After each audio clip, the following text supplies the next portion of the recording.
প্রিয় বন্ধুরা, কেমন আছেন? আশা করি ভালো। কথার শুরুতে আমি একটা কথা বলে নেই, সেটা হচ্ছে যে কবি কাজী নজরুল ইসলামের একটা কবিতার কথা মনে পড়ে গেল যে আমার মন হাসে, আমার প্রাণ হাসে, আজ সৃষ্টি সুখের উল্লাসে, আজ সৃষ্টি সুখের উল্লাসে। কথা বলার উদ্দেশ্য হচ্ছে যে দেখেন, চারিদিকে সৃষ্টির এক মহা কর্মযজ্ঞ চলছে। এই যে আমার পিছনে কাক দেখছেন না, প্রচুর কাক দেখেন, কাকের মুখে কিন্তু খড় নিয়ে যাচ্ছে। ওই দেখেন, কাকের মুখে করে তারা ওই ডালপালা নিয়ে যাচ্ছে। কারণ কি জানেন, এখন হচ্ছে আপনার শুধু কাক না, কাক, ঘুঘু, শালিক, টিয়া, ময়না, যত ধরনের পাখি আছে তাদের অধিকাংশই এই সময় ডিম দেয়। যত রকমের পাখি আছে তাদের বেশিরভাগই এই সময় ডিম দেবে। আবার এখন বৃষ্টি নামলে যে মাছেরা যে বাচ্চা দেবে, এই মাছ খাওয়ার জন্য আবার বকেরা বাচ্চা ডিম দেবে। বক তো সব পাখিরা প্রায় ডিম দেবে। আবার গাছেরাও ডিম দেবে, গাছেরা। এই মুহূর্তে দেখতে পাচ্ছেন আমার সামনে একটা কৃষ্ণচূড়া গাছ, ওই দূরে কৃষ্ণচূড়া গাছ দেখা যাচ্ছে। আবার এই যে মাথার উপরে কৃষ্ণচূড়া গাছ, ফুলে ফলে ভরা। আবার এই দেখেন, এই যে গাছগুলো, এই নাম আমি জানি না, এই যে দেখেন ফুলে ভরা দেখা যাচ্ছে। এই যে দেখেন ফুলে ভরা, এটা এই গাছটা কী গাছ আমি জানি না। এই দেখেন, এই যে একটা, এই দেখেন, এই যে এই দেখেন, এই দেখেন দেখেন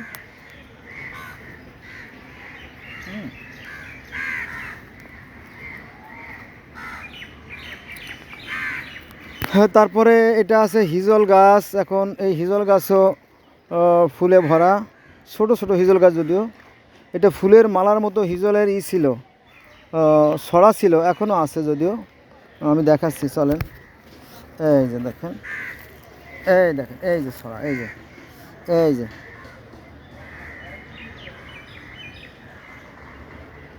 ফলও আসতেছে। এটা প্রকৃতির বিধান, এগুলো কিন্তু সব ঝরে যাবে, সব কিন্তু থাকবে না। এই আমার হাতের মধ্যে ধরে চলে আসছে, এই দেখেন, এই যে তো চলছে সৃষ্টির খেলা আর কি। তার কাছে সৃষ্টি ওর তুচ্ছ, অতি নগণ্য।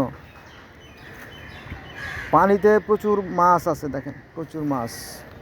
মানে বিশেষ করে এই সময়টাই চারিদিকে একটা সৃষ্টির ধুম পড়ে যায় আর কি।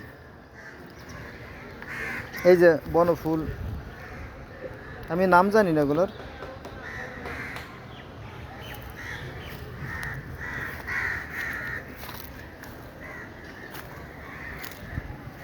এই যে দেখেন,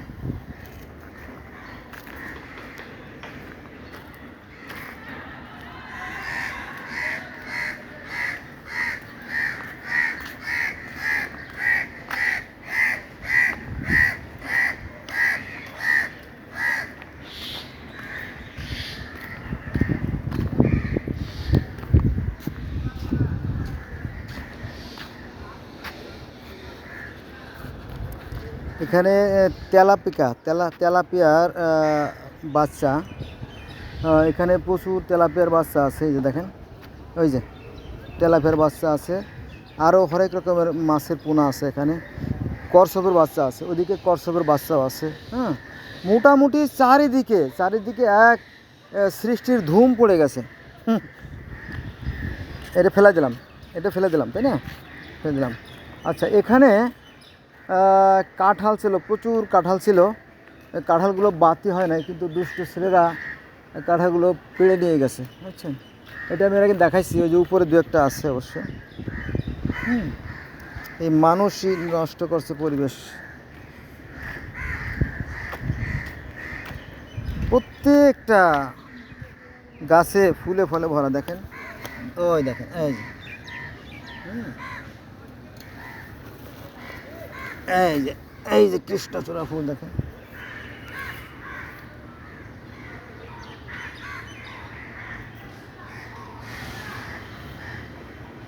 আবার একদিন দেখেন চিটকি গাছে, এই দেখেন চিটকি গাছে ফুল আসতেছে, কই গেল? যাও, চিটকি গাছে ফুল আসতেছে আর কি। হ্যাঁ, মোটামুটি প্রকৃতিতে যত গাছপালা আছে, ফুল ফল আছে, মাছ আছে, সবাই তারা ব্যস্ত। বিশাল কর্মযজ্ঞ চলছে। এমন একটা গাছও পাবেন না যে সেখানে ফল নাই। এখানে ডোহো গাছ আছে, আম গাছ, জাম গাছ, কাঁঠাল গাছ, লিচু গাছ, পেঁপে গাছ, পেয়ারা গাছ, আমড়া গাছ, জলপাই গাছ। হ্যাঁ, আম গাছে তো আম বড় হয়ে গেছে, এখন পাকা শুরু করছে। তারপরে এই যে বনফল আছে। হ্যাঁ, সব কিছু। এখন কথা হচ্ছে যে এই যে যে গাছ, এই গাছের জন্য প্রচুর খাদ্য দরকার, আর খাদ্যের জন্য প্রচুর তাপের দরকার। আর এই সময়ে প্রচুর গরম পড়ে, তাপ হয়।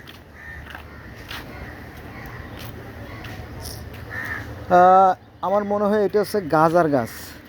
এটা চিনে না তো, এরা চিনে না, কিন্তু এটা হলো গাজার গাছ। এই যে এইটা, এটা এই যে, এই যে প্রশাসন জানতে পারলে খবর আছে।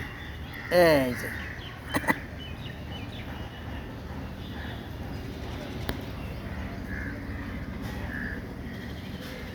এটা সম্ভবত গাঁদার গাছ, আমি শতভাগ নিশ্চিত না, তবে আমার বিশ্বাস এটা গাঁদার গাছ। হ্যাঁ, যেটা বলছিলাম যে যত গাছ আছে, গাছের খাদ্যের জন্য প্রচুর রোদের দরকার, তাপের দরকার, বৃষ্টির দরকার। প্রকৃতি তাই ঘটতেছে। আবার এই যে সৃষ্টিগুলো দেখেন অতি তুচ্ছ, এই জায়গাগুলো।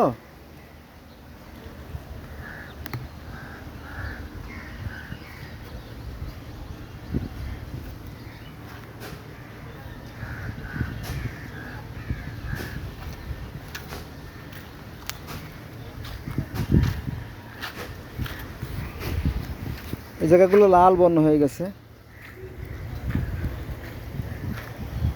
সৃষ্টি কোনো বিনাশ নাই, সৃষ্টির কোনো বিনাশ নাই। দেখেন এই যে সৃষ্টি হচ্ছে তো হচ্ছে, দেখেন।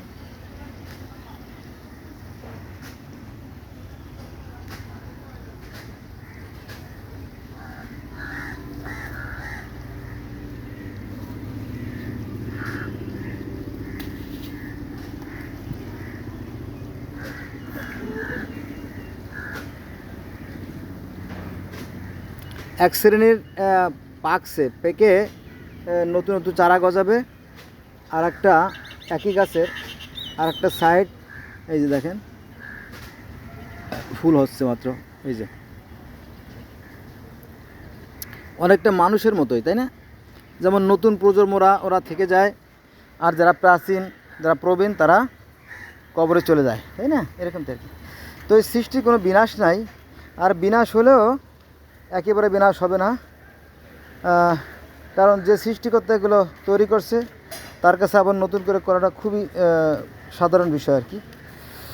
এখন মূল বিষয় হচ্ছে যে এই যে যে এত কথা কেন আমি বললাম, দোয়েল, দোয়েল পাখি উড়ে গেল। ওই যে দোয়েল দেখেন, এই গাছের উপরে ওই যে দোয়েল দেখা যাচ্ছে কিনা আমি জানি না। ওই যে দোয়েল, ওই যে এই দোয়েল পাখি এখন ডিম দেবে। অর্থাৎ পানিতে যত প্রকার, এই জারটা গেল চলে, এই যে মাছরাঙা, এই যে মাছরাঙা দেখেন, এই মাছরাঙাও ডিম দেবে। মাছরাঙাও গাছের কোঠর ডিম দেয় আর কি। তো মাছরাঙা বলেন, দোয়েল বলেন, ঘুঘু বলেন, শালিক বলেন, ময়লা বলেন, টিয়া বলেন, কাক বলেন, এই সময় প্রত্যেকটা পাখি, প্রত্যেকটা মাছ, প্রত্যেকটা গাছ ডিম দেবে। হ্যাঁ, এই জন্য এই সময় একটা মহা উৎসব চলে প্রকৃতিতে। এখানে পানিতে আছে আপনার কচ্ছপ আছে, আমি আপনাদের দেখাতে পারবো না, ঢেউয়ের তোড়ে দেখা যাচ্ছে না। ওই যে কচ্ছপের মাথা আমি দেখতে পাচ্ছি, ওদিকে গেলেই কচ্ছপ লুকায় যাবে। প্রচুর কচ্ছপ আছে।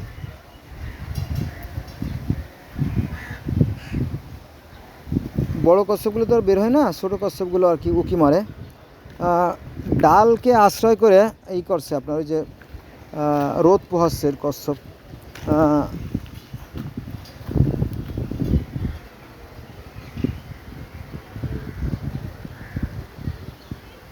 এই যে আমার নখ বরাবর, এই যে এই শুধু এই যে একটাই মাত্র দেখা যাচ্ছে। কাছে গেলে ও ডুব দেবে, কাছে গেলে ডুব দেবে, পরে দেখা যাবে না। এই যে মাথা দেখা যাচ্ছে, পরিষ্কার দেখা যাচ্ছে।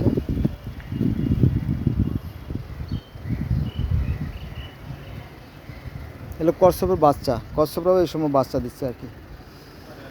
তো যাই হোক, এখন প্রকৃতিতে বেশি বেশি গরম পড়ে, এটাও সৃষ্টিগত কারণ। তারপরে বেশি বেশি বৃষ্টি হয়, এগুলো সৃষ্টিগত কারণ। এই যে কচ্ছপটা চলে গেল, এই ডালটা আশ্রয় করে সে উপরে উঁকি মারতেছিল, এবার চলে গেল আর কি। ওর তো বুদ্ধি আছে, মাছেরও জ্ঞান আছে, কচ্ছপেরও জ্ঞান আছে, যদিও ওরা স্কুল কলেজে লেখাপড়া করে না, তারপরে ওদেরকে সৃষ্টিগত জ্ঞান দিয়ে সৃষ্টি করছে।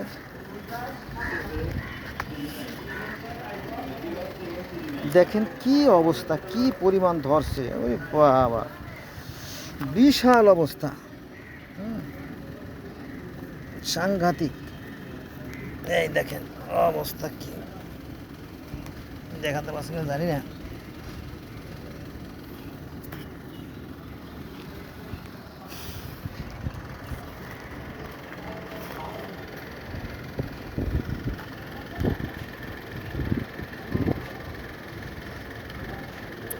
এইটা আর একটা গাছের কাছে আমরা আসছি, এটা কি বলে, বেলুম্বো বলে, বেলুম্বো।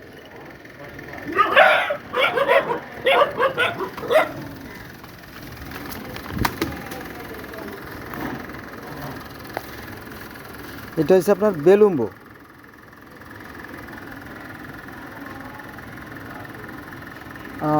এগুলো সাংঘাতিক ব্যাপার, দেখেন কি পরিমাণ ধরছে দেখেন।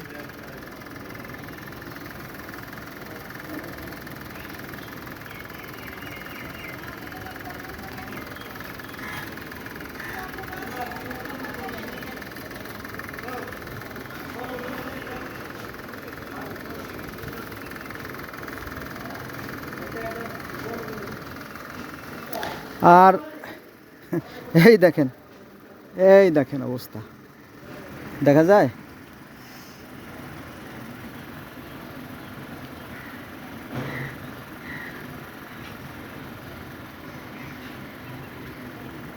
এখানে কিন্তু প্রচুর লেবু আছে, আমি সব দেখাতে পারবো না, কারণ লেবু গাছ তো কাটা আছে, কাটা থাকার কারণে হাত দেওয়া যাবে না। দেখেন যে এখানে কিন্তু প্রচুর লেবু আছে, তারপরে এখানেও আছে ছোটো ছোটো কেবল লেবু আসতেছে।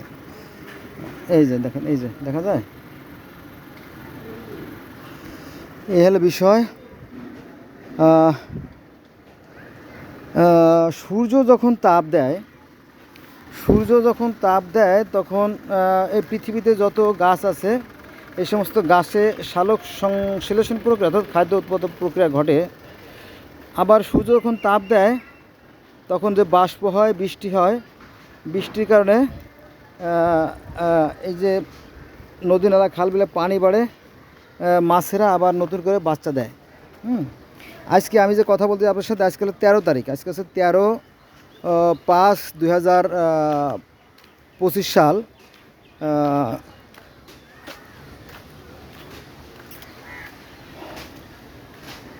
তো এদিকে যত গাছ দেখেন না, যতগুলো গাছ চোখে পড়ে, যত গাছ আছে, ছোট বড় সব গাছেই কিন্তু আপনার ফুলে ফলে ভরা। এগুলো আমি নাম বলতে পারবো না, আমরা নাম জানারও চেষ্টা করি না, প্রয়োজনও নাই। এই দেখেন,